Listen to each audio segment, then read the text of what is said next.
के साथ साथ हम सभी को जानते हैं हाल ही में महाबलेश्वर में जो टूर्नामेंट हुई उसके विजेता और ऐसे कितने टूर्नामेंट्स के विजेता, चांस विजेता, एशियन चैंपियन, सभी के पहचान के, सभी के पसंदीदा मोहम्मद गुफरान जी को मैं जरूर वेलकम करूँगा कि आप यहाँ पे आ जाइए।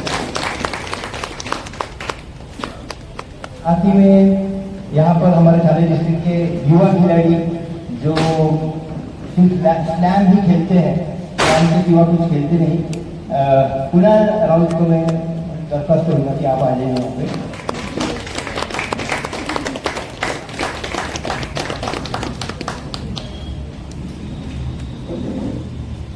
साथ ही में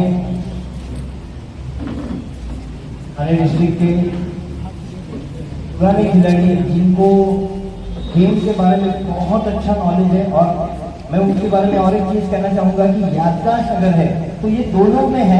पहला नाम है वैभव कोरगावकर, मैं उनको यहाँ पर आने का जरूर दरख्वास्त करूँगा। और साथ ही में विनायक वाकणकर, जिसे हम सुहास भी कह रहे हैं, मतलब उनका सुहास भी नाम है, विनायक भी है, हम लोग वाक्य करके उनको बुलाते हैं प्यार से, तो उनको भी मैं यहाँ पे दरख्वास्त करूँगा। साथ ही साथ में थाने डिस्ट्रिक्ट के राजू सिसवीरकर है, उनको मैं दरख्वास्त करूँगा कि आप आ जाइए यहाँ पर। मुख्तार भाई हमारे साथ ही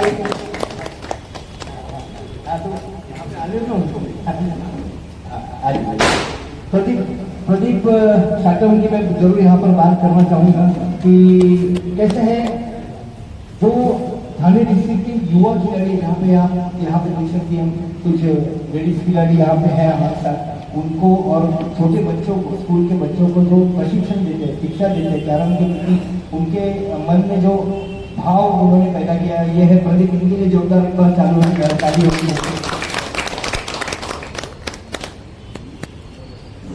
प्रेम को मैं यहाँ पे बुलाना चाहूँगा और डेफिनेटली इस प्रोग्राम की शुरुआत आप करें, तो मैं उनको दरख्वास्त करूँगा आगे ही प्रेम।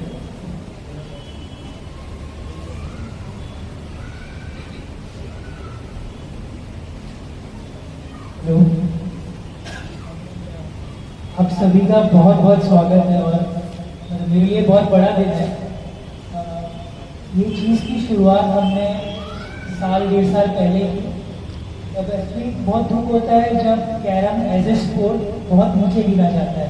अगर हम आज भी देखें बहुत सारी चेंजेस हुई है, बट फिर भी अगर हम देखें अक्रॉस इंडिया लेवल पे तो कैरम एज ए स्पोर्ट को बहुत नीचे गिरा जाता है, राइट, वो ऊपर नहीं आता है।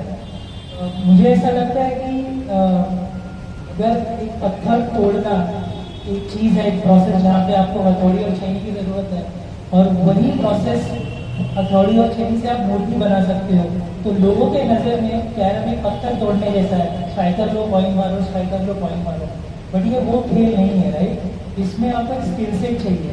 जिस तरह आपको बारीकी का काम करके एक पत्थर से मूर्ति बनाना होता है, ये सारे मूर्तिकार बैठे हैं यहाँ पे, वो है कैरम। मेरे नज़र में कैरम वो खेल है।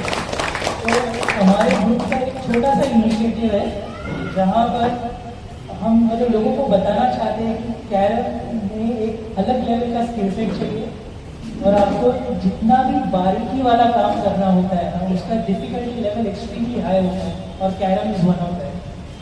और अभी आप सभी को पता है, हमको पूरा बॉडी को कंट्रोल करके वही चीज़ को एक करके एग्जीक्यूट करना है, राइट। टेंशन लेवल एकदम हाई होता है। तो वही हमारा एक और थॉट था कि कॉन्सेप्ट था कि किसी भी स्पोर्ट्स को अगर आगे लेके जाना है तो उसमें बात करने के लिए स्टैटिस्टिक्स होने चाहिए, डेटा पॉइंट्स होने चाहिए, क्योंकि कोई भी फैन होगा तो ये वो सिर्फ ये नहीं बात करेगा कि उसने उसको हराया, उसने उसको हराया। आज के लेवल पे वही बात होती है, ये वो जीता वो हारा, उसके आगे हम बात ही नहीं कर पाते क्योंकि हमारे पास डेटा पॉइंट्स ही नहीं है। मैं एक आपके सामने उदाहरण देना चाहता हूँ। क्या किसी को पता है लास्ट 1 ईयर में महाराष्ट्र स्टेट अप्रैल से लेके मार्च तक फीमेल्स में सिर्फ एक वाइट स्लैम हुआ है? क्या यहाँ पर बैठा कोई भी व्यक्ति उस महिला खिलाड़ी का नाम बता सकते हैं? नहीं। 1 अप्रैल 24 to 31 मार्च 25 एक ही स्लैम मारा है, और वो मारा है मिताली पटकर। मतलब दिस इज वन, क्योंकि ऐसे स्टैटिस्टिक्स नहीं। तो हमारी ये सोच है कि हम वो स्टैटिस्टिक्स को कलेक्ट करेंगे और लोगों तक लेके जाएंगे, ताकि ये हमारा स्पोर्ट्स और आगे बढ़े। और उसी थॉट को आगे लेते जाते हुए हमने ये भी सोचा कि अगर बंदा क्लब लेवल पे भी खेलता है तो वो क्लब लेवल पे भी हर मैच को सीरियसली खेले। तो उसके लिए हमने क्लब में जो अपना स्लैम्स होते हैं उसको ऑब्वियसली मुख्तार भाई है, राजू काका है, ये लोग बहुत ही डेडिकेशन के साथ वो अपने क्लब में रिकॉर्ड करते हैं। तो हमने ये थॉट लाया था कि जो बंदा highest white slam, black slam और टोटल स्लैम मारेगा हम उसको अवार्ड देंगे। और ऐसे ही करते करते हमने कुछ अवार्ड्स की श्रेणियाँ बनाई हैं जो हम आज आप सभी के सामने प्रस्तुत कर रहे हैं। तो इसी सिलसिले को आगे लेते जाते, जैसे मैंने कहा, हमने स्लैम्स को डेटा कलेक्ट किया और जिस खिलाड़ी ने हाईएस्ट स्लैम बनाया हम उसको अवार्ड देंगे। तो मैं सबसे पहला अवार्ड अनाउंस करूंगा कुणाल राउत को। तो कुणाल राउत, उन्होंने टोटल 22 वाइट स्लैम मारे और 7 ब्लैक स्लैम। सो इनको हाईएस्ट वाइट स्लैम और टोटल ब्लैक स्लैम का अवार्ड जाता है। मैं रिक्वेस्ट करूंगा निरंजन मिंकर सर से वो उसको अवार्ड दें।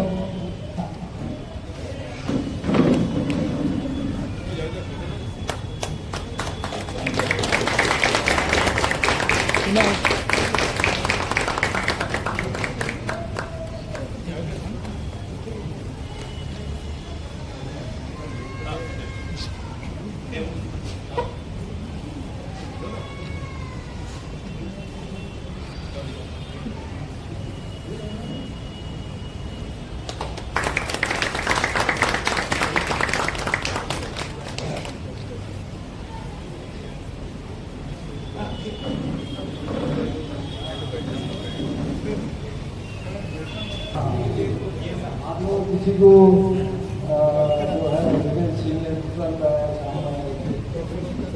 ये कुछ किसी को पूछना है क्या?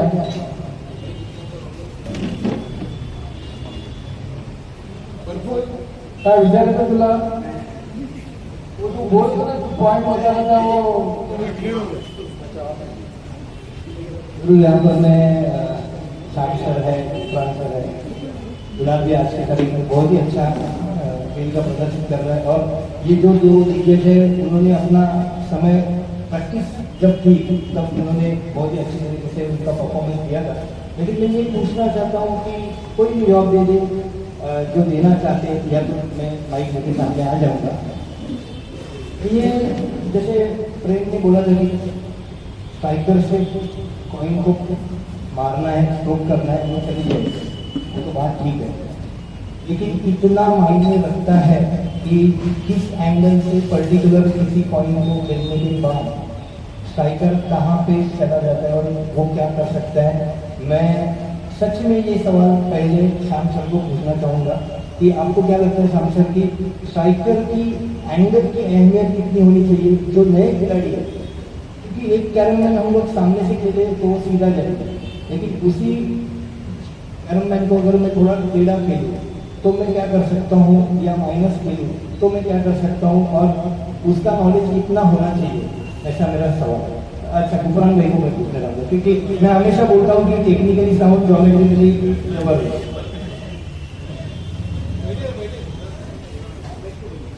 थैंक यू सो मच सभी लोगों ने मुझे यहाँ बुलाया। मिस्टर जी है और आपने मिस्टर जी और मंदार जी है, सर भाई है और पूरी टीम, आप सब लोग, आप सभी लोगों का बहुत बहुत शुक्रिया। एंड फर्स्ट ऑफ ऑल आप लोग को मालूम है कि मैं इंडिया से सीखता हूँ और इधर महाराष्ट्र में आया हूँ। सच बताऊँ तो मुझे इतनी नॉलेज नहीं थी कैरम की कि मैं कैरम के लिए कुछ बोल सकूँ, क्योंकि मेरा आप अगर 2014 का वर्ल्ड कप आप अगर देखेंगे तो उसमें सिर्फ मेरे पास सिर्फ ओनली पॉकेटिंग थी अगेंस्ट यूनिवर्स। और उस टाइम अगर थोड़ी सी और अगर मुझे मतलब कैरम की नॉलेज होती तो शायद मैं उस टाइम पे वर्ल्ड कप विनर हो सकता था। लेकिन मतलब मेरा इधर मुंबई आना और इंडियन आर्मी के लिए ज्वाइनिंग, इधर आने के बाद में मैंने कैरम को सीखना शुरू किया। जैसे जैसे अपने रियाज भाई, संदीप देवरुलकर, और जो उस टाइम के टॉप प्लेयर थे संजय मांडे एंड यमराज निकांडे, तो इन सभी लोगों के मैचेस मैंने देखे और इन सभी लोगों से डिस्कस भी किया। लेकिन कैरम एक ऐसा गेम है, मतलब जहाँ तक मैं अब तक समझा हूँ कि इसके अंदर आप अपनी गलती को खुद ढूंढेंगे ना, वो आपका सबसे फास्ट प्रोसेस है आपके गेम को डेवलप करने के लिए। अभी जैसे कि ना रिसेंटली मेरा प्रशांत के साथ में मैच था और मैंने क्वीन का फास्ट स्ट्रोक मार के वाइट रिलीज करना चाहा। वो कॉइन मिस होते ही मुझे रियलाइज हुआ कि ये मैंने गलत ढंग खेला है। तो उस गलती को क्या होता है, कुछ लोग बहुत मतलब देर से समझते हैं, लेकिन मेरी कोई कॉइन अगर मिस होती है तो मैं उसके मिस होने का रीजन ढूंढता हूँ एट द मोमेंट। मैं उसी मोमेंट पे उस कॉइन के मिस होने का रीजन ढूंढता हूँ कि इस कॉइन के मिस होने में मेरी क्या गलती थी, मेरा सिलेक्शन रॉन्ग था या मुझे इसके अलावा कुछ और खेलना था या मुझे इस पे शॉट्स अटेम्प्ट करना था या नहीं करना था। तो वो सब चीज़ें मुझे मतलब जो सिखाती गई और मैं सीखता आया हूँ और अभी भी सीख रहा हूँ। बहुत से लोगों का आज भी गेम देखता हूँ और अभी जैसा कि बंदार जी ने बोला कि कॉइन को हिट करते हैं तो स्ट्रेट स्ट्राइकर जाता है, थोड़ा क्रॉस करते हैं तो स्ट्राइकर किधर ट्रेवल करता है। तो ये सब क्वेश्चन ना बहुत के होते हैं कि आप सिंपल कॉइन पे जब हिट करते हैं तो आप 6 o'clock पे मारते हैं या 9 o'clock पे मारते हैं। देखिए मैं एक्चुअली जो मेरी कास्ट है ना, मैं कारपेंटर कास्ट से हूँ, तो जो मेरा IQ लेवल है ना वो मुझे गॉड गिफ्टेड है। तो जो मेरा IQ लेवल है वो गॉड गिफ्टेड है मुझे, और इसलिए शायद मंदार जी ने भी मतलब बोलते रहते हैं कि ज्योमेट्रिकली स्ट्रांग है। तो वो जो एंगल्स और स्ट्राइकर का आपका डाइवर्ट जो होता है मेरा, वो सबका मुझे मतलब गॉड गिफ्टेड है। और एक चीज कैरम में ये भी है कि मैं इतने टाइम से खेलता आ रहा। अभी जब बच्चे स्टार्ट करते हैं खाना पीना कुछ भी, तो वो उनके कभी यहाँ लगता है कभी यहाँ लगता है, लेकिन आप जब देखते हैं वो जैसे जैसे ग्रो करते हैं तो उनका जो स्टाइल है और जो मतलब खाने का तरीका है वो ठीक होता जाता है। तो ऐसे ऐसे जब हम स्टार्ट करते हैं ये कैरम खेलना, तो उसमें हमें थोड़ी आती है परेशानियां, लेकिन जब हम उसी चीज को रिपीट करते रहेंगे ना तो वो हमारी ठीक होती जाती है। लेकिन कैरम में आप अगर पॉइंट टू पॉइंट अगर ज्योमेट्रिकली देख के अगर खेलना चाहेंगे ना तो आप उसी में फंस के रह जाएंगे, क्योंकि इसको फिर ज्योमेट्रिकली इसको डिफाइन करना बहुत डिफिकल्ट है। उसके लिए फिर कंप्यूटराइज होना चाहिए, करेक्ट। तो उसके लिए आपको IQ लेवल आपका अच्छा होना चाहिए, और इतना तो आपको मालूम होना ही चाहिए कि यार मैं इस कॉइन के यहाँ स्ट्रोक मारूंगा तो स्ट्राइकर मेरा किधर ट्रेवल करेगा, वो आपको तो पता होना चाहिए। और वो एक्चुअली कैसा है, देखिए आज के टाइम में मुझे लगता है कि कैरम को सीखना बहुत इजी है, क्योंकि अभी YouTube चैनल्स आ गए हैं। सबसे अपना बड़ा चैनल है आज के टाइम में महाराष्ट्र कैरम एसोसिएशन, और अभी बहुत सारे YouTube चैनल्स हैं। तो उसको देख करके आप अपनी बहुत सारी मिस्टेक्स को क्लियर कर सकते हैं, और अपने गेम को डेवलप करने के लिए जो सबसे अच्छा जो भी मेथड है ना, वो अभी तक मुझे यही लगा है कि आप जब खेलते हो, आपने कोई भी स्ट्रोक खेल लिया है कि सामने वाले के पास स्ट्राइकर गया है, तो आप क्या सोचते हो कि अरे यार वो ऐसा खेलेगा, वो मेरा ये शॉट खराब करेगा या वो फुल बैक करेगा। मेरा जो थॉट प्रोसेस है वो ये है, उसके पास टच जा रहा है, वो जो करेगा वो अपने माइंड से करेगा। मैंने जो खेला है वो सही खेला या गलत खेला, मेरा काम ये है मुझे अपनी गलती में सुधार पैदा करना, ठीक है। तो बस इन्हीं चीज़ों को मैं फॉलो करता हूँ, और मैं आप सभी लोगों को भी बहुत बोलता हूँ जो अपकमिंग अभी जो प्लेयर्स हैं, ये अपने जैसे कि अभी अपने लेटेस्ट चैंपियन ये चैताली, तो आप सभी लोग अपने मैचेस देखें और अपनी अन्य गलतियों को देखें और उन्हें समझें और ऐसे ही आपका गेम लगता है मुझे कि डेवलप होगा ही है क्या डेफिनेटली, क्योंकि मेरा हुआ है डेवलप, मुझे ये मालूम है मेरा गेम डेवलप हुआ है, अब थोड़ा थोड़ा सुधार हुआ है। तो थैंक यू सो मच। एक सवाल और है मेरा। मैंने देखा है बहुत क्रूशियल मूवमेंट पे, जैसे कि एक कॉइन पॉकेट हो गई तो मैं जीत गया, नहीं गई तो मैं हार गया। इस वक्त मैं नाम नहीं लेना चाहूँगा क्योंकि मैं सभी को देखता हूँ हमेशा, तो मैंने उनके रिएक्शन देखता हूँ, मैं देखता हूँ हर एक के रिएक्शन कि मिस होने के बाद वाला रिएक्शन, लेकिन मैंने हमेशा आपको हंसते हुए देखा। इसके पीछे का रीजन क्या है? मतलब मिस भी हो जाए आप हंसते हो, अच्छा करो तो क्या मैंने देखा नहीं ज़्यादा, लेकिन मिस हो या गलत हो जाए आपके हिसाब से ये होना ही नहीं चाहिए था और ये हो गया, तब आप जो हंसते हो तो उसके पीछे का राज क्या है? क्योंकि मैं चाहता हूँ कि एक अपने आप को समझ में आने वाली, समझ के लेने वाली सिचुएशन है जो आप इसको ले लेते हो, क्या है? कैरम में एक्चुअली आपका पॉजिटिव रहना बहुत इम्पोर्टेंट है। आप अगर पॉजिटिव नहीं है ना तो कैरम नहीं खेल सकते। ये आप मुझसे लिख के ले, आपके अगर माइंड में कुछ भी प्रॉब्लम है या फैमिली का कुछ प्रॉब्लम है या ये मेरी कॉइन सिंपल कॉइन थी, ये तो मेरी जाने वाली कॉइन थी, मिस हो गई, इसका जो प्रेशर है या इसका मतलब जो भी गुस्सा है वो आपके दिमाग में रहेगा या दिल में रहेगा, उसका इफेक्ट डेफिनेटली नेक्स्ट टर्न पे आपको देखने को मिलेगा। तो मेरा क्या इसके बारे में रूल फॉलो करता हूँ मैं, मेरी कोई भी कॉइन मिस हो जाए, मैंने पॉकेट की कॉइन भी मिस की है। जैद अहमद के साथ में पहले ही ब्रेक, उसका ब्रेक था वो 4 से मिल रहा था मुझे, मैंने थंब मिस किया। एक्चुअली ना वहाँ पर थोड़ा मतलब कोल्ड था क्लाइमेट, तो हाथ की मेरी थोड़ी स्किन थोड़ी टाइट हो गई थी, तो उसकी वजह से वो मेरा थंब मिस हुआ।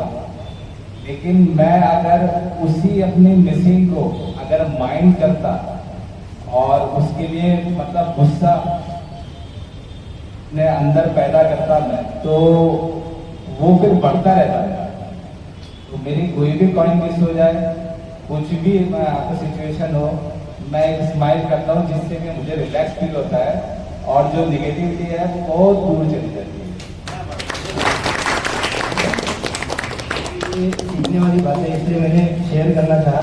यहाँ पर मैं वैभव को जरूर बताना मतलब पूछना चाहूँगा कि आपके माइंड में कुछ है, जैसे कोई सवाल आप उनको पूछ सकते हो, आपको क्या आपके थॉट क्या है?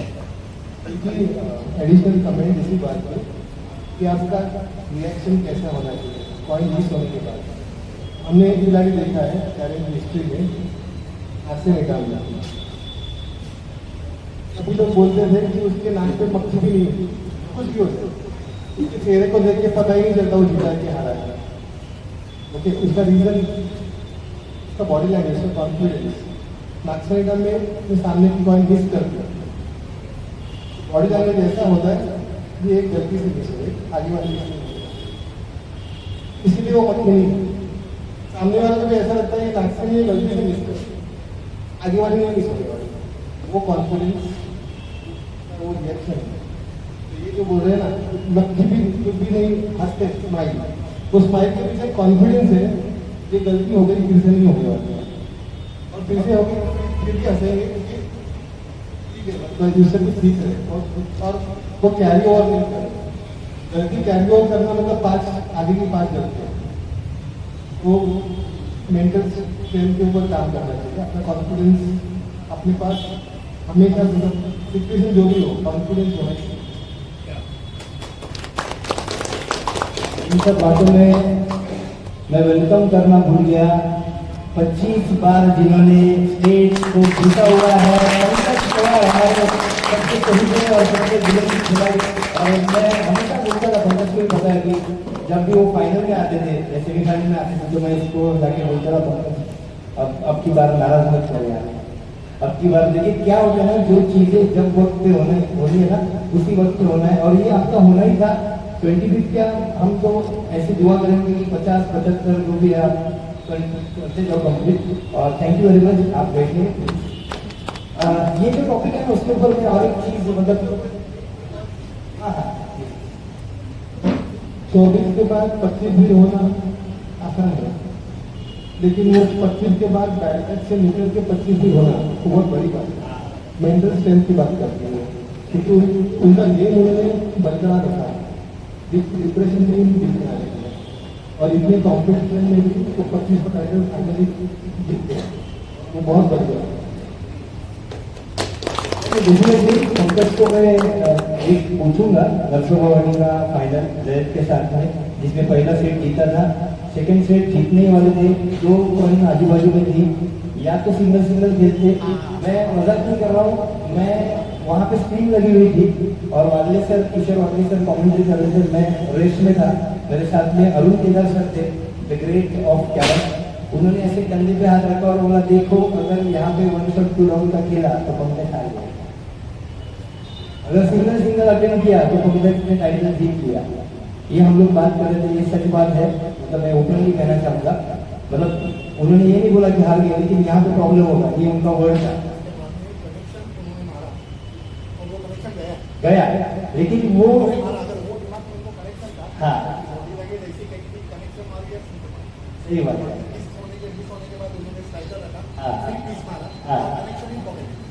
मैं वही बोल रहा हूँ कि ये देखो क्या अगर हम जिनको फॉलो कर रहे हैं ना, ये सब दिग्गज ऐसे ही नहीं है, उनको देखिए एक और सिचुएशन थी वही मैच में जहाँ पर ये मैं रियलाइज कर सकता हूँ क्योंकि मैंने उसकी देखा, आंखों देखा, एक लेफ्ट साइड में पूरी जमा थी पॉकेटिंग की और एक रिबाउंड था जो 4-5 कनेक्शन का था, लेकिन वो पॉकेट होल्डर होता है तो पंकज वहीं पे भी जीत जाता है।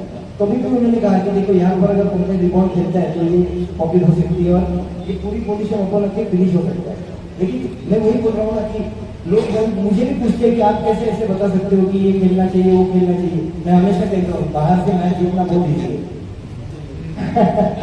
बाहर से मैच जीतना मुझकर में बहुत ईजी है, वहाँ पे बैठ के खेलो तब आपको पता चलेगा कि दिमाग क्या चलता है, तो वो अलग बात है।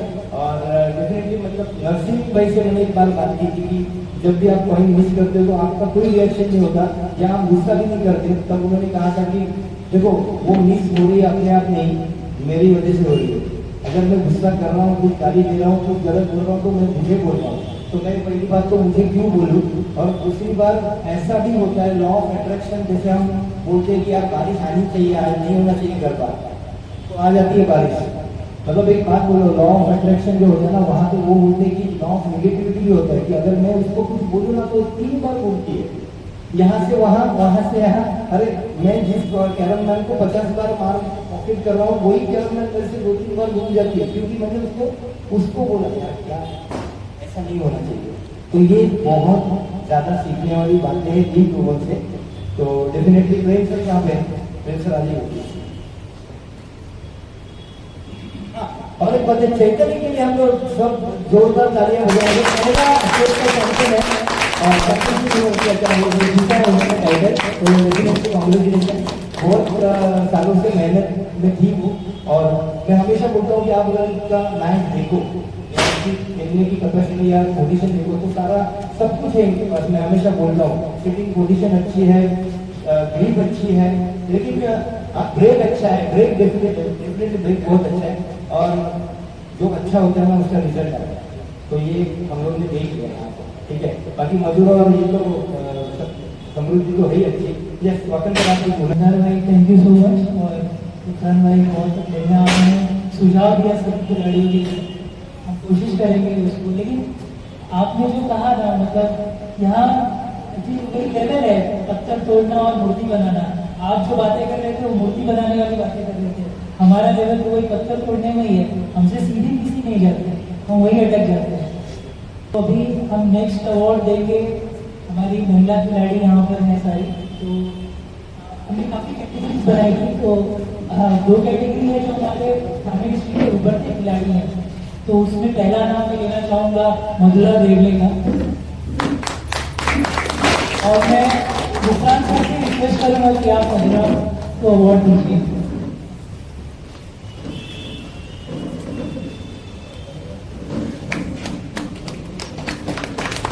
मधुरा स्टेट के फाइनल्स भी खेल चुकी है और कंसिस्टेंटली बहुत अच्छा परफॉर्मेंस रहा है। मधुरा आप कुछ शेयर करना चाहिए? So much. नेक्स्ट मैं मंच पर बुलाना चाहूँगा चैताली सुवारे। चैताली अगेन उभरती खिलाड़ी है, और जैसा मंदर भाई ने कहा, अभी जो हाल ही का स्टेट टूर्नामेंट हुआ था वो चैंपियन रही वहाँ पे, तो हमारे तरफ से बहुत बहुत बधाई चैताली को, और चैताली वेल डिजर्व करती है। मैं निरंजन निमकर सर से रिक्वेस्ट करूंगा कि वो चैताली को दें।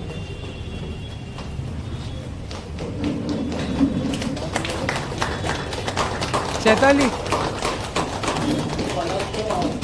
यहाँ पर मैं सभी के लिए एक अनाउंसमेंट करना चाहूँगा कि ये मुख्तार भाई ने पहले से अनाउंस किया था कि जो थाने डिस्ट्रिक्ट की खिलाड़ी वो मेल एंड फीमेल अगर स्टेट का टाइटल मारेंगे तो उन्हें एक अवार्ड दिया जाएगा। तो वो कैरामल फ्रूट के ऊपर से एक अपनी तरफ से भी कैश अवार्ड दिया है उन्होंने। चैताली आपको बहुत बहुत बधाई। आप अपना एक्सपीरियंस शेयर करना चाहेंगे स्पेशली लास्ट को? नहीं, आपको बोलना ही पड़ेगा, बिकॉज मैं और भाई देख रहे थे, आप मेरे ख्याल से 7 पॉइंट से पछड़ रहे थे लास्ट के 2 बोल में, आपने कमबैक कैसे किया? थोड़ा एक 7 पॉइंट से पीछे हो गया, आप आगे आके टाइटल मारे, बहुत So, 4 by 17 जो स्कोर होता ना, तेव्हा मला असं वाटून वाटत होतं की मी आता जिंकेल. कारण असं वाटतं की मी जेव्हा लीडला आहे ना, तर मला प्रेशर येतं. ते जर अपोनंटची जो लीड आहे त्याचे जरी 24 जरी पॉईंट्स असतील ना, तरी असं मला वाटतं की मी जिंकू शकते. कधी पण जिंकू नाइस नाइस।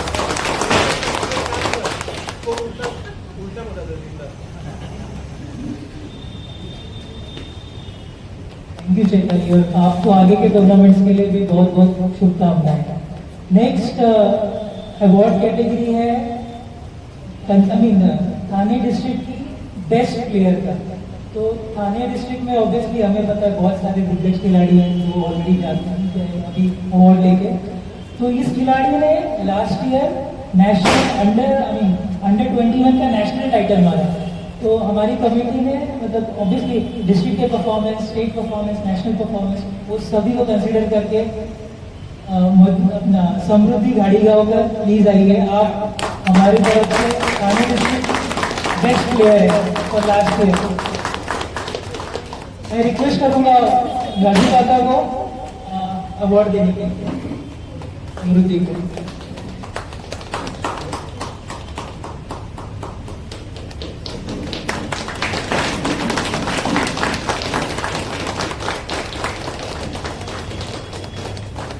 समृद्धि, आप कुछ शेयर करना चाहेंगे?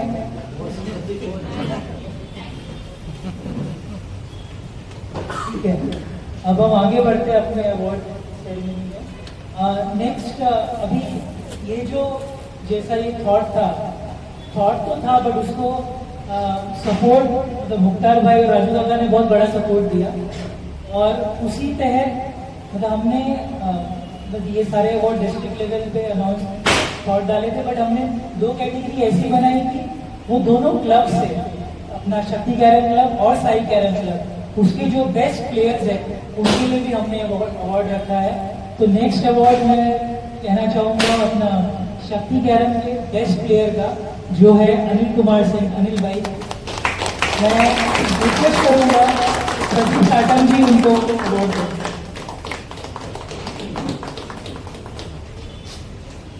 तो अनिल भाई का मैं कहना चाहूँगा, उन्होंने 9 वाइट स्टैम्प मारे हैं क्लब में, और लास्ट ईयर में इन्होंने स्टेट में मंगेश पंडित को भी हराया है। मतलब बहुत ही अच्छा परफॉर्मेंस रहा। अनिल भाई, आप कुछ कहना चाहेंगे अपना मनोबल से? आपको तो करना ही पड़ेगा, आपका सारा एक्सपीरियंस। Thank you. मैं इतना ही कहना चाहता हूँ कि अभी थोड़ा खेलना कम हो रहा है, तो उसकी वजह से मतलब मैचेस भी नहीं खेल रहा हूँ, लेकिन और थोड़ा क्लब पे जो हमने पहले बड़े प्लेयर आ रहे थे, है और काजोलकर थे, तो अभी ऐसे बड़े प्लेयर का हमको कोई गाइडेंस नहीं मिल रहा है, इसकी वजह से थोड़े पीछे चल रहे हैं। तो मैं जो आने वाले बच्चे हैं उनसे यही रिक्वेस्ट करता हूँ कि अपने से जो सीनियर प्लेयर हैं उनके मैच में देखो, या उनके कम से कम क्लब में आप खड़े हो तो उनके 2-4 गोल देखो और उनसे जीतने की कोशिश करो, तो ही गेम बढ़ेगा। मतलब वहाँ पे टाइम पास करने कोई मतलब नहीं। तो मैं वैसे ही फॉलो करता हूँ। अभी तक भी अगर समझो 1 घंटा भी खेल रहा हूँ तो मतलब जैसे हम लोग खेलते हैं वही थोड़ा इसमें थॉट में खेलता हूँ, तो बच्चों से भी वही चाहता हूँ कि वो भी वैसे ही खेले, वो आगे कुछ प्रोग्रेस हो।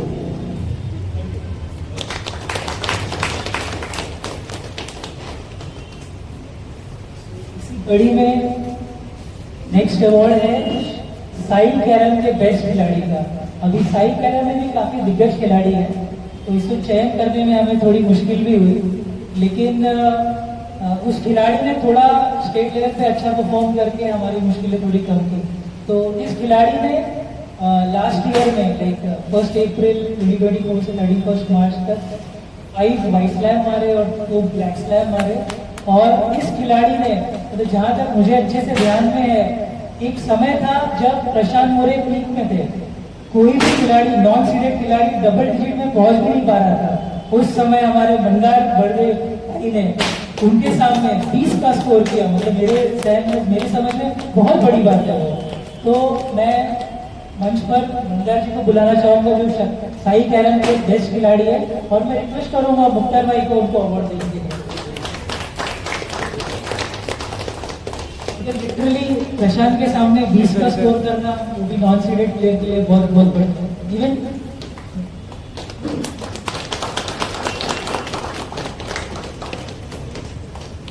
अंदर जी, मैं आपसे रिक्वेस्ट करूंगा कि आप थोड़ा अपना एक्सपीरियंस शेयर करेंगे उस मैच के बारे में। उस मैच के बारे में मैं ज़रूर बताना चाहूँगा कि वो नरसुमा वाली जो मैच थी 2 साल पहले की, और मैं मतलब पूना के कोई अच्छे प्लेयर को मैं जीत चुका था। सीडेड प्लेयर शायद वाकन का नाम रहेगा, जो एजेड प्लेयर है लेकिन बहुत अच्छा खेलते हैं पूना के। हाँ डिंगरा शायद उन्होंने, मतलब क्या हो गया, 3rd राउंड में उन्होंने मुझे पहले ही 4 बॉल में पहला नील मार दिया, तो मैं थोड़ा नर्वस हो गया। फिर मेरा गेम अच्छा चल रहा था डेफिनेटली, और वो टाइम पे मैं ये भी शेयर करना चाहता हूँ कि मैं पहले ही राउंड में हार चुका था बोडस, सोहम बोडस के साथ में हार ही चुका था। हालांकि पहला गेम में हार चुका था पूरी तरह से। मुझे बहुत ज़्यादा गर्मी हो रही थी, पसीना हो रहा था, आंखों से यहाँ वहाँ से सब पसीना आ रहा था, तो मैं खेल नहीं पा रहा था। लेकिन क्या होता है ना, वो जय वीरू जैसी दोस्ती है ना, वैसे मेरे और किशोर वागलेश्वर की दोस्ती है। तो मैं 3rd बोर्ड पे था, वो 10 था, मैं नील था 2nd से, और सामने से किशोर वागले जी इतना बड़ा टॉवेल लेके आ रहे थे। मैंने बोला वागले जी टॉवेल फेंकिए आप, और वो टर्किश टॉवेल था जो मैंने ले लिया उनका। मैं फ्रेश हो गया, और जो मेरा गेम चलने लगा वो 10 पे फुल स्टॉप हो गया उनका, और मैं अगले 4 बोर्ड में मैंने गेम मार दिया। फिर 3rd सेट हो गया, वो भी जीता, इंदिरा जी के साथ जीता। और मज़ा जो चल रहा था वो ये था, नेक्स्ट डे मेरी मैच थी प्रशांत मोरे से, तो हम लोग खाना खाने बैठे थे, तो वहाँ से प्रशांत आ रहा था, तो मैं नाम नहीं लेना चाहूँगा, लेकिन एक बड़े आदमी ने उसको बोले भाई इधर आ जाओ, तो ठीक राइट इससे निकल जाती, क्योंकि कल मेरी मैच ऐसे आदमी के साथ है जहाँ पे जीतना मुश्किल। तो उसने भी देख लिया था ना, तो मेरा है, तो बोला मैं समझ गया, मैं जा रहा हूँ, ऐसा बोलो। वो निकल गए मजाक करके। तो मैंने सिर्फ इतना सोचा माइंड में, जीतना तो है नहीं, क्योंकि जीतना है नहीं, क्योंकि जीत नहीं सकते ऐसा, क्योंकि उतनी प्रैक्टिस नहीं है। लेकिन सिर्फ गेम इतना हो जाए कि किसी को मूड दिखाने के लिए। और मेरा 6ठे ब्रेक में मैं 20, वो 19 पे थे, और मेरे दोनों वाइट स्लैम बच गए 1-1 पीस से। इसके लिए 10-10 के 2 बोर्ड मिले, बस वही पीस थे, बाकी कुछ नहीं। Thank you so much. Next award, तो हमारा अपना YouTube चैनल है राइट, कैरम एंड फ्रूट का। तो वहाँ पे मैं एक आप सभी से एक चीज़ शेयर करना चाहूँगा कि तो जो अपना चैनल है कैरम एंड फ्रूट, मतलब स्टार्ट तो ऐसे ही थोड़ा मजाक में ही हुआ था। मतलब इनफैक्ट स्टार्ट इस तरह से हुआ था कि मेरे मन में था कि यार YouTube से पैसा आता है क्या, वाकई आता है, वो सवाल से ये चैनल स्टार्ट हुआ था। और आज मुझे बहुत खुशी हो रही है आप सभी से शेयर करने में कि यस वाकई पैसा आता है, और अपने को पैसा आ गया है राइट। तो और इसमें मतलब मेरी ये सोच है कि वो जो भी पैसा आए वो मतलब मेरा डेफिनेटली मेरी मेहनत है, लेकिन उस पर ज़्यादा कैरम का है, क्योंकि वो सारे कैरम के वीडियोज हैं, लोग कैरम के लिए उसको देखते हैं। तो उस माध्यम से जो भी थोड़ा बहुत पैसा है शेयर कर देता हूँ। $100 आया, विच इज़ अराउंड 8,900 के आसपास, और साल भर में एक्सपेक्टेशन है इसके 10,000 जो भी आए। तो मेरी ये सोच है कि वो जो पैसा आएगा वो हम कहीं ना कहीं कैरम पे ही लगाएंगे। तो ये जो अवार्ड उसी का एक सॉर्ट ऑफ एक एग्जीक्यूशन है उसका। और आगे भी मतलब आप सभी का प्यार रहेगा, आप सभी का साथ रहेगा, तो चैनल होपफुली और ग्रो करेगा, और हम कैरम के लिए और भी नई नई चीज़ें करेंगे। तो उसी माध्यम में हमने एक कैटेगरी बनाई थी जिसमें हमने कहा था कि हमारे चैनल पे जो वीडियो को सबसे ज़्यादा व्यू रहेगा हम उसे एक अवार्ड देंगे। तो आप सभी को याद होगा यहीं पर हमने क्वार्टर फाइनल मैच हुआ था गुफरान भाई और संदीप दिवे का।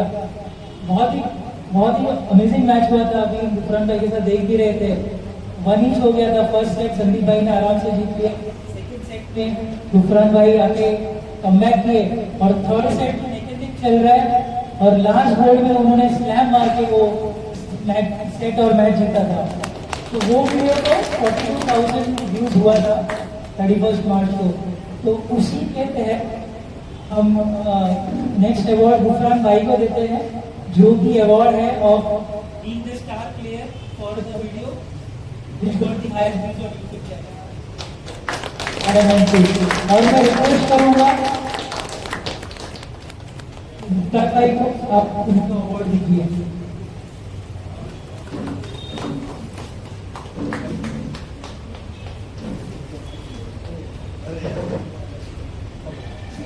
Hello,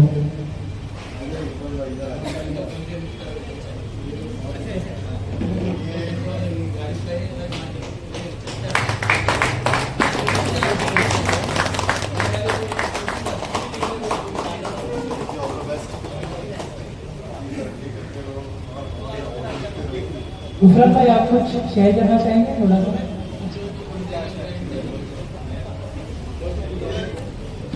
Once again, thank you all of you and मैं दुआ करता हूँ कि आपका यूट्यूब चैनल और अच्छे से ग्रो करे और हमारी कम्युनिटी को और भी ज़्यादा बेनिफिट्स मिले। आप सब यंग प्लेयर्स का भी और अच्छे से खेलें और अपना प्रदर्शन दिखाएं। एंड पुराने प्लेयर्स को भी कांग्रेस करता हूँ एंड स्पेशली कुणाल राव जिसने 27 आई थिंक नहीं 22 wides time and 7 flat time, तो आपसे बहुत बधाई देता हूँ। और अभी तो बहुत अच्छे खेलते हैं कुणाल राव, आई थिंक अभी का डबल रन हो गया ना अभी। चलो, थैंक यू सो मच।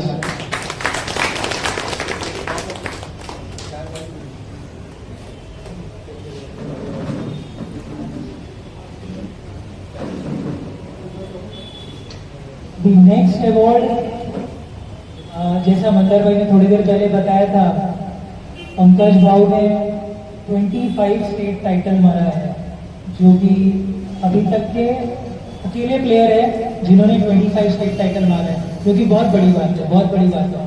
बीच में एक बहुत बड़ा गैप था, वो गैप को समहाउ आगे बढ़ते उन्होंने वो टाइटल मारा, तो बहुत ही गजब की बात है।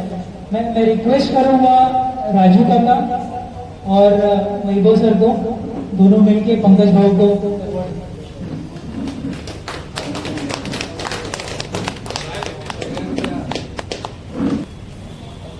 लोगों से कहूंगा प्लीज जोरदार तालियां बजाएं।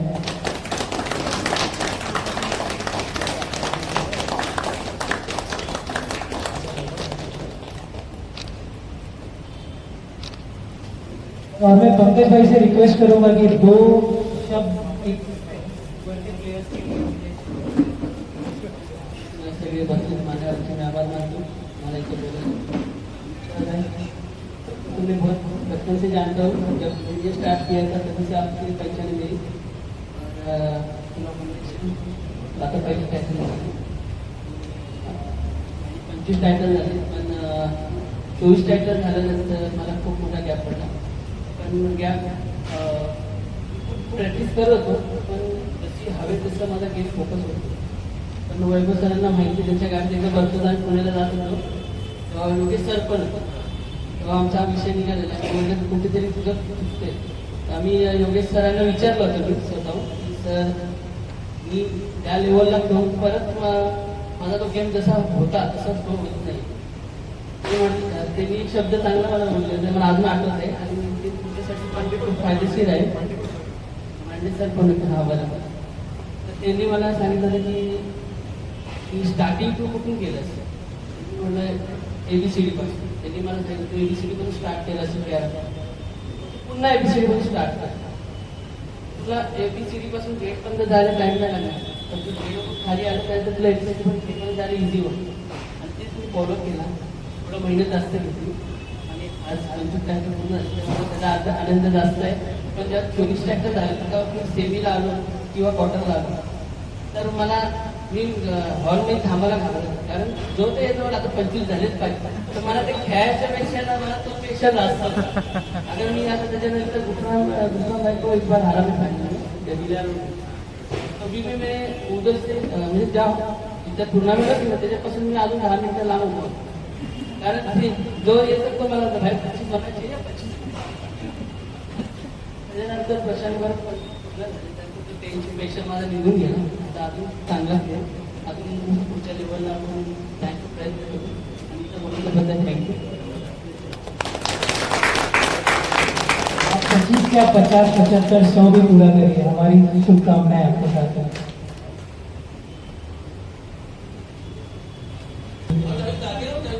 एक मैं वाकईकर सर से रिक्वेस्ट करूंगा कि अपना थोड़ा एक्सपीरियंस सभी के साथ शेयर करें.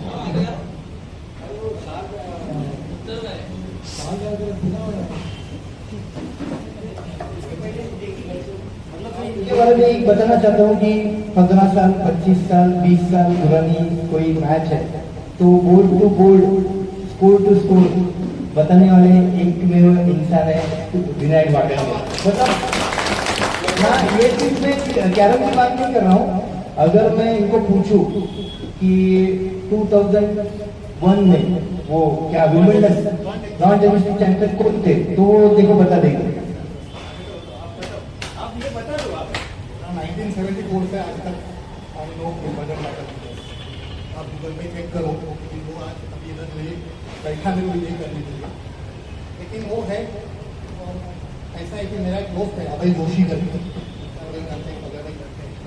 तो वो दोनों हमारा ऐसा था कि हम लोग जब भी बैठते थे तो लॉन टेनिस ट्रेनर का हमारा एक कॉन्टेक्ट चल रहा था. उधर गए मेरे साथ थी 57 में बहुत अच्छे थे. यानी कि एक ही बात उनके बारे में मैं कहना चाहता हूँ.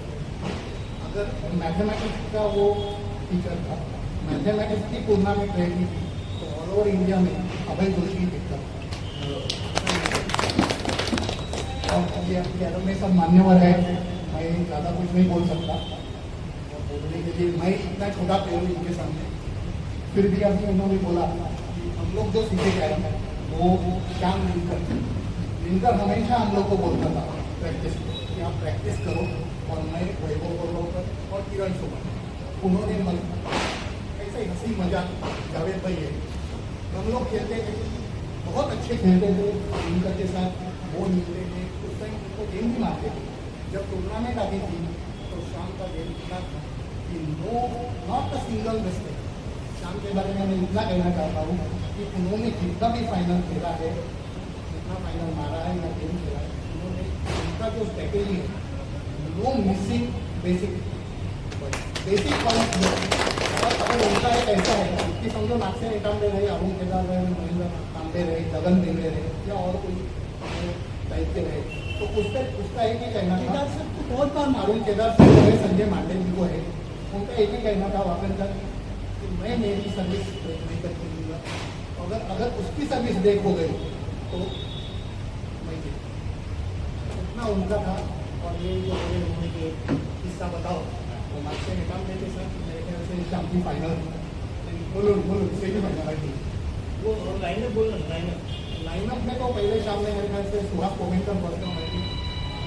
पहले तो महेंद्र तांबे फर्स्ट, महेंद्र तांबे के बाद आई थिंक सुहास कोमेंकर के बाद रविंद्र शर्मा बीच में ऐसा था. बाद में संजय मांडे के बाद क्वार्टर फाइनल और नागसेन एकांबे सेमी फाइनल. और नागसेन एकांबे इतना अच्छा खेलता था हम लोग बोलते थे कि शाम हारे तो नागसेन से हार. लेकिन उस टाइम जो मुल्क में हम लोग ने आपको देखा हम लोग ने फाइनल भी देखा, सेमीफाइनल भी देखा. बहुत अच्छा गेम चलता था. नागसेन एकांबे नो मिसिंग होता था, शाम भी नो मिसिंग. नागसेन एकांबे का गेम इतना अच्छा चल रहा था कि 7 पॉइंट मारता था लेकिन इतना गेम वो लाके देखा था. और वो शाम देखा 20-6 उसने मेरे ख्याल से 21-6 और मेरे ख्याल से उसने 4 का बोल दिया होगा 10 का और 21-11 फर्स्ट गेम विन शाम. सेकंड गेम साइड चेंज में थोड़ा बहुत नागसेन एकांबे का फर्स्ट गेम मैंने देखा तो कभी भी साइड में कभी मिस्टेक नहीं करता था. तो पहले ही 2-3 बॉल में उन्होंने इतना मिस्टेक किया. और शाम भाई शाम भाई ने मिलिंद जितना किया था 15-20 और स्ट्रेट टू उसके बाद में मेरे ख्याल से मिलिंद कुलकर्णी ने अरुण केदार का सेमी में मारा था और श्याम भाई और मिलिंद कुलकर्णी फाइनल हो गए द बेस्ट मैच एक मैच 3 सेट हुआ और एक चांस मिलिंद कुलकर्णी को आया था शाम का पॉकेट नहीं हुआ इसके लिए रिबॉन्ड का वो रिबॉन्ड ईजी था लेकिन मिलिंद कुलकर्णी ने स्लिप और वो टाइटल मारा वो आई थिंक फर्स्ट टाइटल शाम उसके बाद में शाम ने बहुत गो किया और शाम के पास से कुछ सीखना इतना है कि शाम कभी भी यानी कि इतना बैंक में इतना प्रेशर में काम करने के बावजूद 8 बजे आता था 8 के बाद वो मार्केट में करता था 2-3 घंटा उसको मिलता था कुछ ये नहीं लेकिन वो जो प्रैक्टिस करता था वो कभी भी बोलते हैं सीरियस नहीं रहो और आज हम लोग इधर बैठे हैं हम लोग भी कभी सीरियस नहीं लिया इसका ये है कि शाम के पास से आप कभी ये समृद्धि है मधुरा है चैताली है आप सीखो प्रोग्राम में भी बोलता है कि आज आपके पास जो कुर्दी का बोलते हैं लक्ष्य इंटरमे का गेम मतलब यूट्यूब में इतना नहीं देख सकते आप अपनी उनका देख सकते हैं श्रीनिवासन है जहीर अहमद है पंकज पवार है और भी है आप उनसे सीख सकते हैं ऑल द बेस्ट शाम की बात मुझे दो अपने आपको वही फाइनल में मुरुन के पहला गेम में जीता था दूसरा गेम में 23-6 था मिलिंद कुलकर्णी के अगेंस्ट वो गेम हारा था कायदे से तीसरा गेम कौन है ना माइंड में जैसा दूसरा जी ने बोला कि अगर माइंड में रखते कि मैं दूसरा गेम ऐसा हारा तो तीसरा हारना ही है यही चीज तीसरा भी गेम 23-2 से विजिट कर रही है उसके बाद 17-23 तक सो रहा है और बाद में ये जीता ऐसा है कि वो पॉजिटिविटी नहीं होती ना तो जीत नहीं पाता हाँ दोनों का फर्स्ट टाइटल था स्टेट का दोनों खाने डिस्ट्रिक्ट थे तो पॉजिटिविटी रखी इसमें इतना भी हुआ तो मैं लास्ट तक नहीं छोड़ूंगा इसीलिए वो सिर्फ इसीलिए मैच वो भी मेंटली बहुत स्ट्रॉन्ग है इसलिए और एक बात शाम पॉजिटिविटी की बात जैसे उस्मान जी ने कही पॉजिटिविटी लाने के बहुत तरीके हैं एक तरीका इसका है मेरे ब्रेक का बोर्ड नागरिक में भी आएगा तो नहीं दे सकता मतलब मैं उसको एक्स्ट्रा ऑर्डिनरी खेलना पड़ेगा नहीं दे सकता ऐसा नहीं उसको और ज्यादा खेलना पड़ेगा जो हर बार ज्यादा नहीं खेल सकता तो मेरा ब्रेक वर्ल्ड का कोई भी प्लेयर बहुत ज्यादा करके जीत सकता है ये पॉजिटिविटी हुई उससे क्या होता था ये खुद के ब्रेक का बड़ा बोर्ड लेने का चांस होता था लेकिन अपोनेंट का ब्रेक एक जब अभी फॉर एग्जाम्पल फर्स्ट ब्रेक इनका है इन्होंने 5 का दिया सेकेंड ब्रेक में अपोनेंट का ब्रेक का 1 का भी दिया ना वो गेम एक ही जाता पॉजिटिविटी बिल्ड होती है सामने वाले का ब्रेक मैंने 1 का दिया अभी तो मैं प्लस हूँ तीसरा तो इनका ही ब्रेक है तो वो पॉजिटिविटी बिल्ड करने के तरीके ढूंढने चाहिए राव के साथ वॉलीबॉल में I think state final 21 nil थी बोट्स leading by Narasimha Rao first game चालू था वो फिर से खेलता नहीं था नरसिंह उसको इतना ये हुआ फिर क्वीन का गेम मारा उसको ये मालूम नहीं है कि कैजुअली उसने क्वीन का कवर मारा और मिस किया और वो सामने क्या कर और from that court one the और सेकंड गेम लिए नरसिंह राव आज भी बोलता है आज भी नरसिंह राव बोलता है कि इतना इतना खेलने के बावजूद भी वो चौथा महीने कैजुअल अप्रोच तो ये बोलते हैं चौथा महीने आगे कोच ने बोला कि इतना भी करो आप हर एक उसको ऐसा भी हो डोंट टेक इट कैजुअल ऐसा उन्होंने उनका गलती भी एक्सेप्ट किया कि इतनी तेजी थी पॉकेट से बाहर आ गई ये जो बोर्ड है इधर बहुत बार पॉकेट से आती है जितना जितना बड़े लोग बम मारते हैं वो बम मिस हो रहा है एक बोर्ड के ऊपर बोलना अच्छा नहीं कि उन्होंने सीखा है उनसे ज़्यादातर ये लोग भी बम का यूज नहीं करते और हम लोग को बम मिल गया हम कैसा घुमाते हैं बम मिल गया दैट इज मेन जो जूनियर प्लेयर है बम मिल गया इसको यूज करो ऐसा नहीं अब इधर यूज करने का मैं हार गया हूँ इधर की टेस्ट निकालने को कोई चांस नहीं आप निकालो सॉरी लेकिन ये बहुत बड़ा किस्सा है एक बार क्लब में ट्रायल बोर्ड में शाम ने डिफेंस किया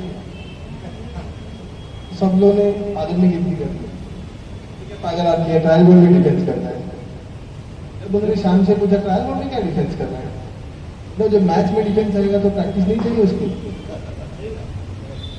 तो ट्रायल बोर्ड में भी प्लीज मिस नहीं करना।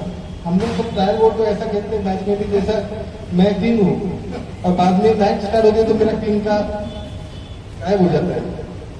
वो प्रैक्टिस के ट्रायल बोर्ड में घुसा भाई मैं 10 साल तो हम लोग हर रोज 4-4 घंटा खेलते थे। 10 साल में एक भी कैजुअलिटी नहीं करा, इंक्लूडिंग ट्रायल बोर्ड। इसीलिए वो 2 घंटे की प्रैक्टिस में रिपीट करता हूँ हर बार, क्योंकि 2 घंटे की प्रैक्टिस 10 घंटे की प्रैक्टिस के बराबर करता है। 2 घंटे में ये एक थोड़ा भी कॉन्सेंट्रेशन लूज नहीं, कुछ भी हो जाए, इधर सिस्टम चली चल रही है, उधर सिस्टम चल रही है, चलने दो, मैं मेरा गेम खेलूंगा। और उसके वजह से कम प्रैक्टिस में सबसे ज्यादा रिजल्ट आएगा, क्योंकि प्रैक्टिस की क्वालिटी मैटर करती है, कितने घंटे करते हो मैटर नहीं करती।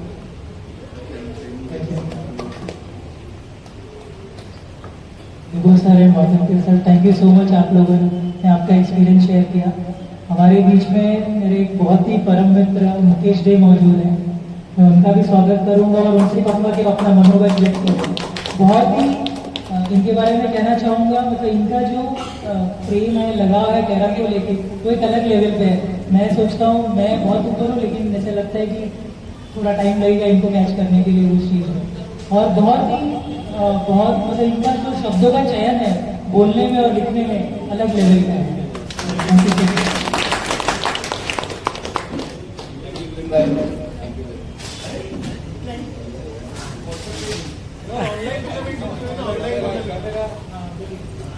ऑनलाइन टूर्नामेंट 25 ऑनलाइन टूर्नामेंट हुई थी कोविड के टाइम पे, वो मुकेश जी की बता एनर्जी की बता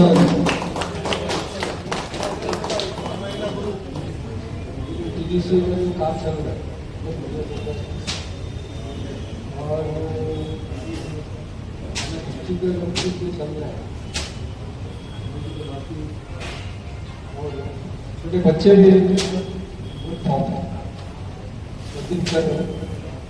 और 4-5 साल में छात्र जनरेशन आने वाले तो तूफान आने और देखना चाहिए बहुत पब्लिक जमा किया, लेकिन कैरम क्लब में जाके कोने में कल को जाकर कराया, मेहनत किया। अच्छे मुझे सुधारे गए कि वहाँ पर ध्यान से वहाँ बहुत अच्छा काम है, बहुत अच्छा।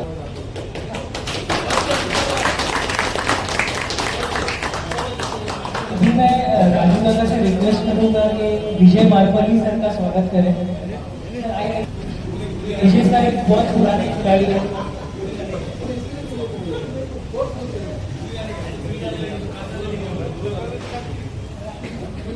राजू का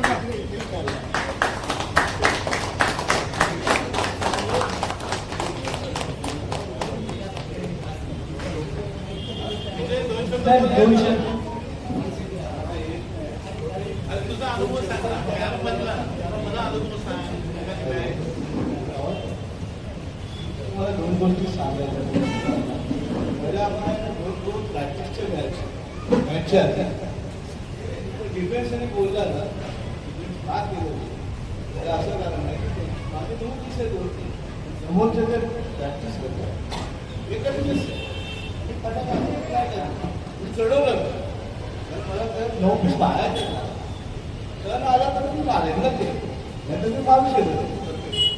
दुसरी गोष्ट आता माझ्या प्रॅक्टिस गेली आहे, फक्त काय झालं शेवटच्या बोर्डनंतर तुमची जर हे असेल दोनच्या डिफरन्स असेल आणि समोरचं जे एकच आहे आपण हरवू तरी हारून जातो असं काय करेल, तेव्हा पण डिफेन्स करा, तेव्हा पण डिफेन्स करा, तर समोरचा फॉल्ट आला दूध आला तर आपल्याला त्रास होईल।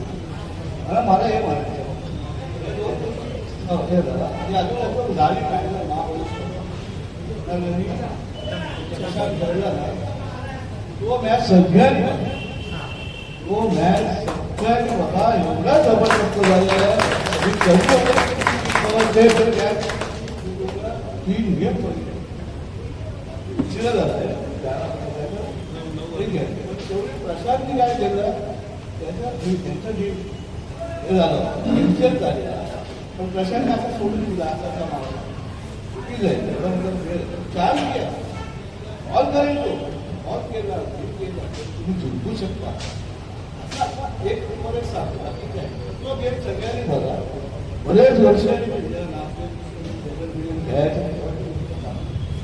तेव्हा ते आम्ही इथं बसून नस म्हणतात त्याला अशी मॅच झाली बरोबर आहे ना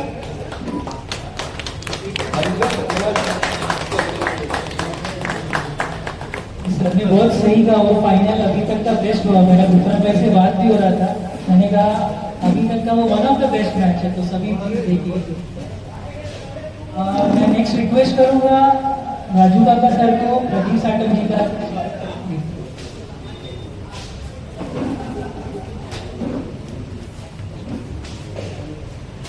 और प्रदीप सर के बारे में क्या कहें, मतलब वो जो ग्रास रूट लेवल पे काम कर रहे हैं वो सबको दिख ही रहा है उसका।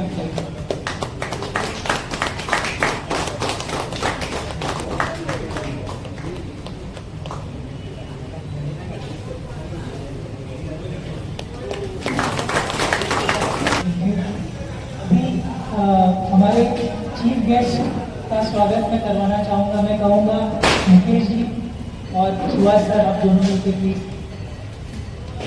निरंजन सर का स्वागत कीजिए।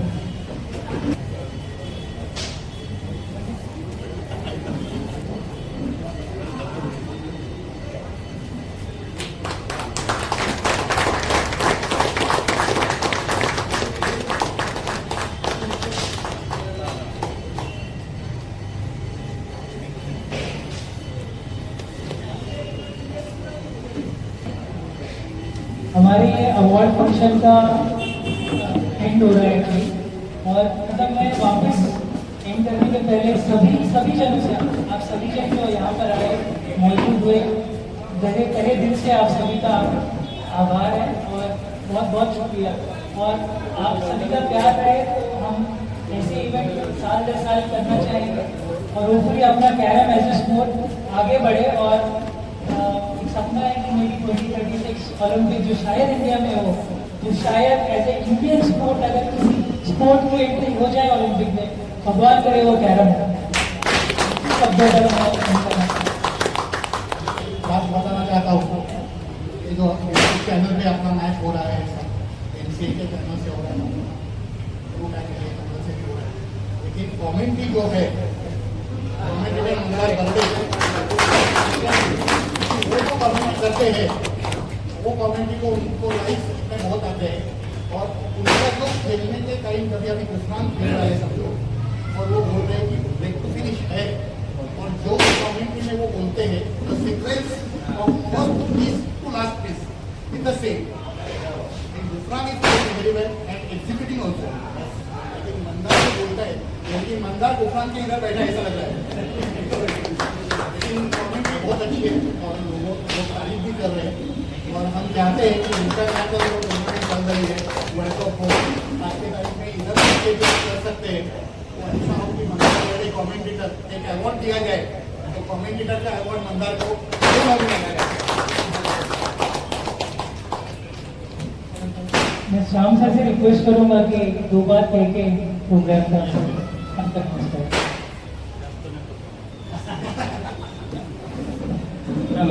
हेलो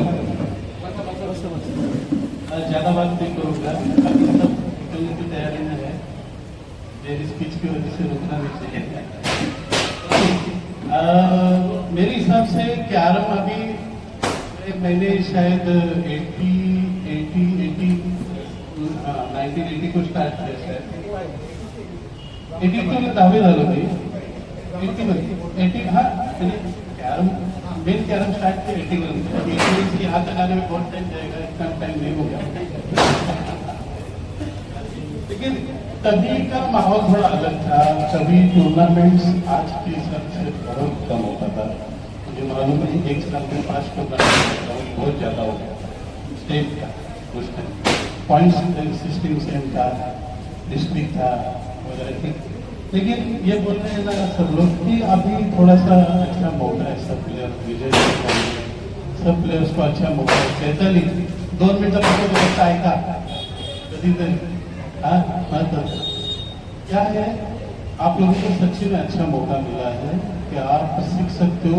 एज आपके पूरा फेवर में है अभी देखो आप क्या कर रहे हो, कौन नेशनल मार रहा है। लेडीज में तो इतना चांस है ना, मैं बोलता हूँ अभी जो गेम खेल रहे हैं इससे दुगना होना ही चाहिए मस्ट। वो रश्मि कुमारी देखो क्या खेलती है, बाकी भी उधर के भी लड़की, मेरे को इतना सबका नाम इतना बाहर थी कसीमा है या अभी यानी वो निर्मला पहले हमारे साथ टाइम पे थी, लेकिन क्या गेम, यदि आप उनका गेम तक तो कम से कम पहुंचो, उससे ज्यादा आगे जाना चाहिए। और कुछ नहीं है, क्या खेलना है, 2 पिच पॉकेट करना है, इतना सिंपल है।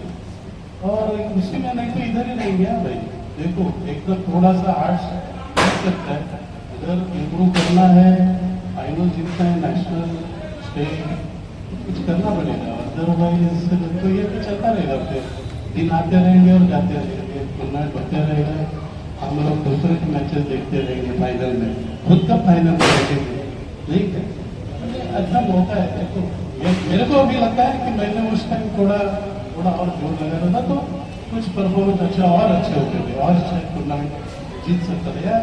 क्वार्टर से भी फाइनल तक तो पहुंच सकता, इतना जीता हूँ। ठीक आहे, मला जास्त कम्फर्टेबल होईल नाही। खरंच आता तुम्हाला खूप मोठा स्कोप आहे, मी पाहिला आता तुमच्या वेळेस कधी काजल कुमारी फायनल जिंकली, फक्त लेडीज असते, जेंट्समध्ये कॉम्पिटिशन आहे। म्हणजे आता हे 6-7 प्लेयर असतो, आम्ही पाहतो काय आहे, दुसरा नसतो, प्रशांत असतो, संदीप देव असतो, योगेश मध्ये असतो, संजय मांडे अजून खेळतो किंवा अजून तिकडे केलं ते तिरपणकर आणि मोरे वाघमारे एका लेवलला खेळतात सर, पण तरी सुद्धा फायनल हेच असतात, हा एक प्रॉब्लेम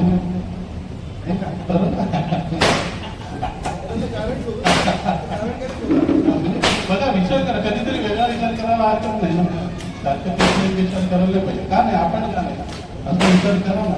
आणि तुम्हाला स्कोप आहे अजून, तुम्ही भरपूर प्रॅक्टिस करू शकता। फक्त लेडीजला मला दिसतं, मी पाहतो, मला कधीतरी वाटतं की जास्त 5 मिनिटं बोलेल मग आपण बंद करू, पण मला वाटतं तुम्ही जोर लावायला पाहिजे। खूप कमी तुम्ही किती करता मला माहिती आहे, मधुरा फायनल मला चांगलं आहे, पण ती एक झाली, आता हे 25 पर्यंत जायचं आहे असं बघा। हां टार्गेट मोठं ठेवा तर काहीतरी जाईल ना, थांबलं हां काय असं नाही, पटकन मध्ये आठवतात। तुम्ही समाधानी झालात ना की समजतात, समाधानी न व्हायला पाहिजे माणसाने कधीच, तर काहीतरी मिळवायची हौस राहील, टार्गेट राहील, मोटिवेशन राहील असं मला वाटतं। बाकी एक गेम्समध्ये तर खेळतातच आहे। कुणालचं मला आवडलं, मी कुणालची एक मॅच पाहिजे आता याची मुंडेशी खेळला, मुंडेशी जिंकलं मग आत्ताच्या अनिल मुंडेशी। हां अनिल मुंडे एक चांगला प्लेअर आहे, कुणाल मारू नका, मस्त स्कोप आहे या लोकांना म्हणून म्हटलं बघा। बाकी अजून काय बोलू, आणि महत्वाचं हे आमचे मुक्तार साहेब आणि राजू सारखे लोक आहेत, त्यामुळे आपण इथे बसलोय, अदरवाईज आपण कशाला येतो इथे, तुम्ही कुठे वेगवेगळे कल्या भाई सिराज भाई ये लोग हैं, वो आप लोग को जमा कर रहे सबको, मस्त ॲडव्हान्टेज घ्यायचं आहे। हे लोक कॅरमचे शौकीन आहेत आणि ते संधी देत आहेत, आम्हाला सुद्धा क्लबमध्ये यायला मजा वाटायची शक्तीमध्ये, आम्ही कधी तेव्हा उत्तरेश्वरचा क्लब बंद आला, आम्ही शक्तीमध्ये आलो झाले, आता शक्तीमध्ये येऊन सुद्धा आम्हाला वाटतं 85-87 सालापासून आम्ही शक्तीमध्ये इतकी वर्ष आहेत, गेल्या 5-1 वर्षात कमी झालं म्हणा, पण चांगलं त्यांच्या आणि ते खूप सपोर्ट करतात प्लेयरना, काय तुम्हाला चांगला खेळायला मिळतं, तुम्ही आता अनुभव घेतात बघा। प्रॅक्टिस या लोकांनी काय केली आहेत बघा, मांडे आम्हाला माहिती, आमच्यासमोर जेव्हा मांडे होता कलाकार, काय प्रॅक्टिस पॉकेटिंग म्हणजे नो मिस, मांडे तो उभंच राहायचा नाही, असंच तो फेकूनच द्यायचा प्रत्येकाला।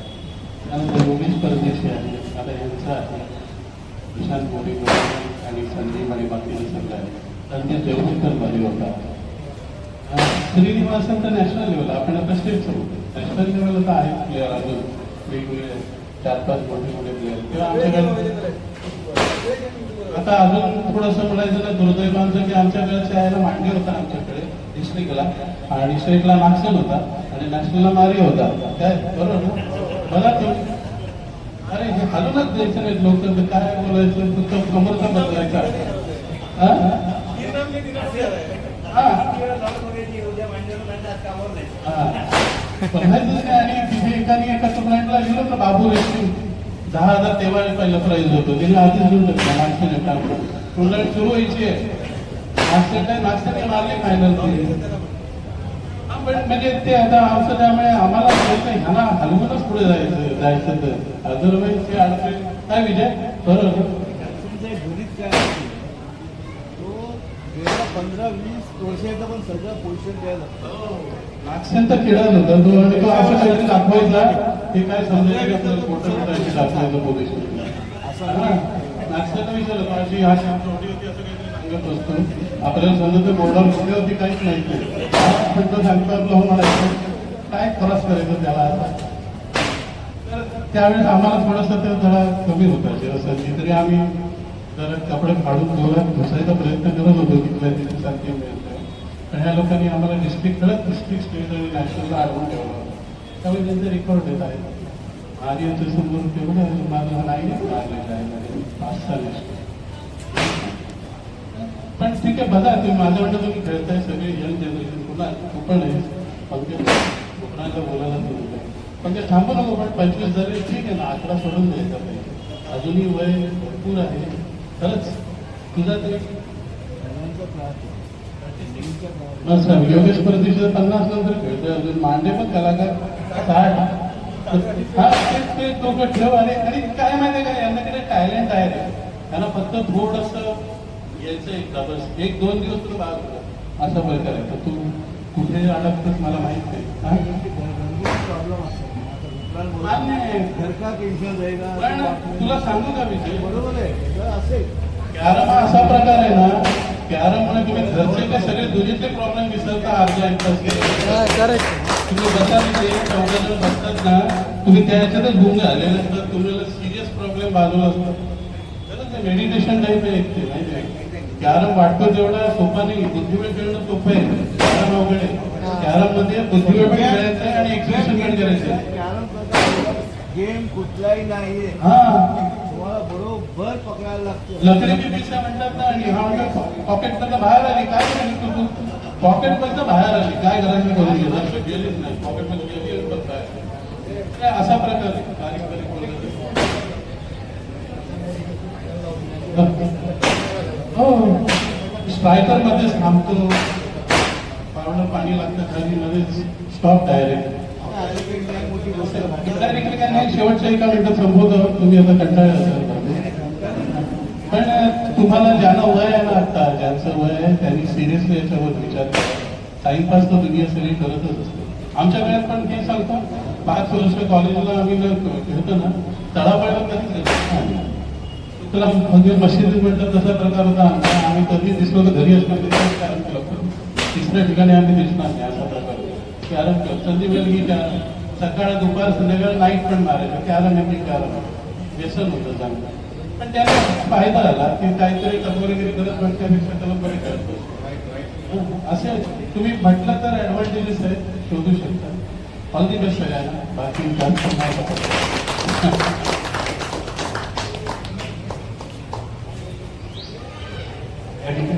यहाँ पे सबके लिए कुछ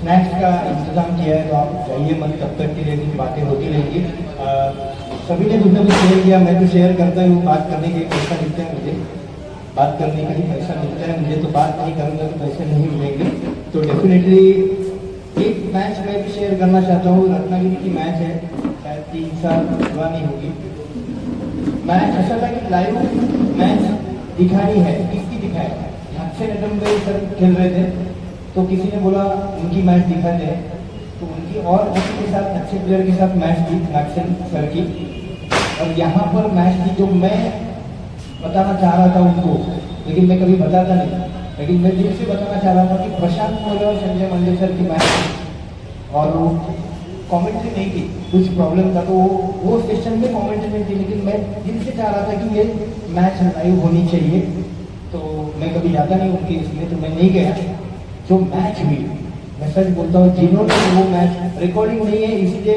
मैं नहीं बोल सकता या लेकिन जो मैच हुई, मैच को देखने वाले मैं था, किरण सोमन थे और मुझे आजगावकर थे मेरे साथ में। हम लोग 2.5 घंटा नहीं जगह से मैच ऐसी हुई, 3 सेट हुए, 20-21, 22-23, 19-20, तीनों सेट का स्कोर मैं बता रहा हूँ। उसमें प्रशांत के 2 व्हाइट स्लैम बचे एक कॉइन से, वो दोनों ब्लैक स्लैम हो गए संजय मांडेसर के।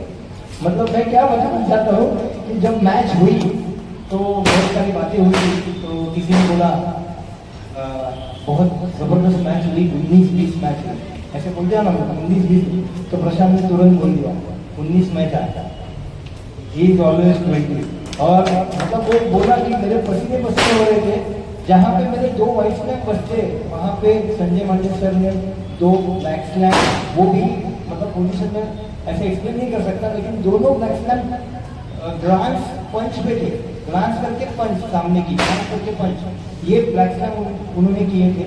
और वो जो मैच हम लोग ने देखी है तो हर एक टर्न मेरे दिमाग में है।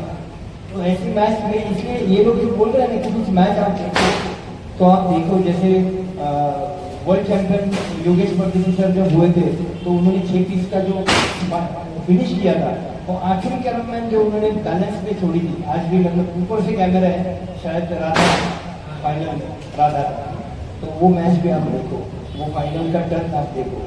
तो जैसे ये खेल रहे आज के तारीख में, वो मैच आप देखो, आपको समझ में आएगा कि लोग मुझे भी पूछते कि आप एक्सप्लेन क्यों करते हैं, इतना अच्छा कैसे कर सकते हैं, तो मैं हमेशा बोलता हूँ इनके मैच देखते, इनको मैंने पहले से देखा है खेलते हुए। मैंने ये देखा है कि जब कनेक्शन हम मारते तो अगर टेढ़ा है तो अपनी कैरममैन नीचे चली जाती है।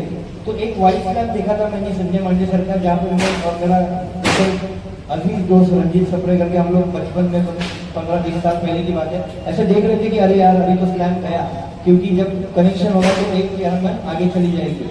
तो वो माइनस में खेला संजय मांडेसर ने, मतलब ये कनेक्शन है, मैं एक्सप्लेन करता हूँ, तो हम यहाँ से खेलेंगे ऐसा और ये पीस आगे चली जाएगी जो फ्रेम में जाएगी, लेकिन उन्होंने माइनस ऐसे खेला, कनेक्शन हो गई, ये वहां पे रुकी, ये वहां पे रुकी, आगे वाली पॉकेट हो गई, और वो कनेक्शन होने के बाद ना कैरममैन नीचे गई ना कुछ हुआ, और वो उनका वाइट स्लैम मैंने देखा हुआ है।